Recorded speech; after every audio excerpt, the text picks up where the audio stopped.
Assalamualaikum warahmatullahi wabarakatuh. Selamat sore, salam sejahtera bagi kita sekalian. Saya Dr. Eni Lamajido, SPPK MKes, Kepala Dinas Kesehatan Provinsi Sulawesi Tengah, akan menyampaikan situasi COVID-19 sampai dengan tanggal 23 April tahun 2020. Orang dalam pemantauan itu 175 orang. Pasien dengan pengawasan itu ada 41 pasien, sementara konfirmasi positif terhadap coronavirus ini ada 29 orang, yang sembuh ada 3 orang, kemudian yang meninggal ada 3 orang. Dari hasil situasi COVID ini kita bisa melihat bahwa grafik antara PDP dengan konfirmasi positif itu ternyata garis grafiknya itu masih dalam keadaan landai. Artinya bahwa proses yang kita lalui ini masih akan sedikit lebih panjang. Apa hal-hal yang harus kita sampaikan kepada masyarakat? Bahwa yang pertama, mohon masyarakat mematuhi semua tracking atau tracing yang sudah dilaksanakan oleh teman-teman puskesmas di surveillance maupun Dinas Kesehatan Kabupaten, supaya semua kontak-kontak yang ada terjadi di masyarakat itu bisa dilakukan tracking seluruhnya. Kenapa? Ketika trackingnya bagus dan berhasil, maka kita bisa mempercepat proses penularan coronavirus ini terhadap penularan manusia. Kemudian terkait dengan himbauan dari Bapak Gubernur dan bapak-bapak, ibu-ibu tokoh agama yang ada di Provinsi Sulawesi Tengah tentang ibadah Ramadan, bahwa sebaiknya kita harus mematuhi supaya kita mempercepat atau memutuskan rantai coronavirus ini yang ada di Sulawesi Tengah. Yang pertama, saya ingin menyampaikan bahwa orang tanpa gejala adalah orang yang tidak mempunyai gejala tetapi ada kontak atau pernah datang dari suatu negara atau suatu daerah yang terinfeksi dengan COVID-19. Orang ini harus kita laksanakan tetap dilakukan surveillance supaya ditahu bahwa di mana tempat tinggalnya terhadap orang tanpa gejala ini. Orang tanpa gejala ini dari hasil beberapa penelitian adalah hampir 60-70% berada di masyarakat. Artinya kita harus waspada terhadap orang tanpa gejala, karena orang tanpa gejala ini dia tidak mempunyai gejala oleh karena punya daya tahan tubuh yang masih bagus.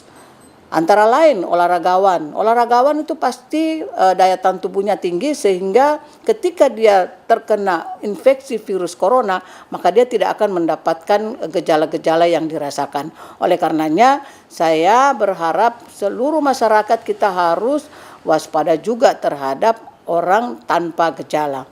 Kemudian yang kedua adalah orang dalam pemantauan atau ODP, adalah orang yang memiliki gejala demam atau gangguan pernafasan ringan seperti batuk, pilek, sakit tenggorokan.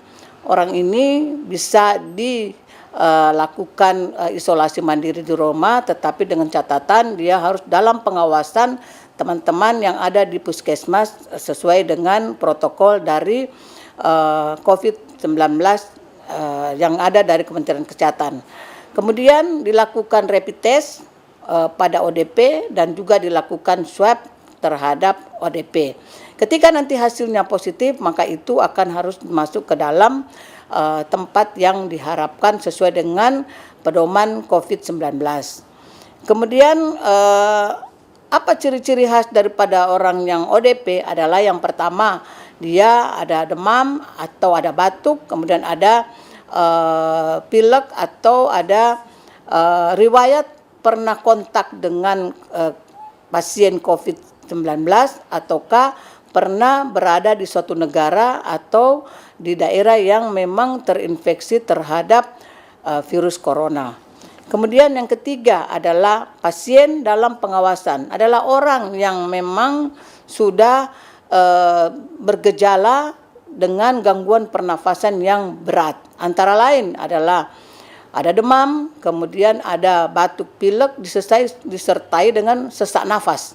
Kemudian ada gambaran foto toraksnya sebagai pneumonia. Maka orang ini harus betul-betul masuk di dalam rumah sakit supaya bisa mendapatkan perawatan. Saya menyarankan dan saya mewajibkan kepada masyarakat Sulawesi Tengah yang pertama melakukan pencegahan. 1, cuci tangan pakai sabun di air yang mengalir selama 20 detik. Kemudian yang kedua, menghindari menyentuh mata, hidung, dan mulut. Kemudian terapkan etika batuk. Ketika ada tisu maka harus ditutup dengan tisu mulut dan hidungnya. Tetapi ketika tidak ada tisu maka contohnya adalah melakukan batuk atau bersin dengan menggunakan tangan lengan ke dalam. Jadi tidak boleh melakukan bersin atau batuk kemudian tidak menggunakan tisu atau menggunakan lengan. Karena apa? Ketika kita tidak memakai tisu, maka kita akan bisa menularkan kepada orang lain. Kemudian pakai masker. Jangan lupa menggunakan masker bagi yang sehat maupun yang sakit. Kemudian jaga jarak minimal 1-2 meter. Tetapi saya menyarankan jaga jaraknya adalah 2 meter. Karena kalau 1 meter ketika ada batuk, ketika ada bersin, maka droplet daripada cairan yang di batuk atau yang di bersin itu akan keluar, bisa menyertai ke baju kita atau bisa melengkap tangan kita. Kemudian segera menggantikan baju ketika tiba di rumah supaya langsung mandi, kemudian pakaian dicuci, kemudian kita langsung membersihkan diri sendiri, kemudian langsung mencuci tangan kembali dengan menggunakan sabun di air yang mengalir. Kemudian yang paling penting adalah tinggal di rumah.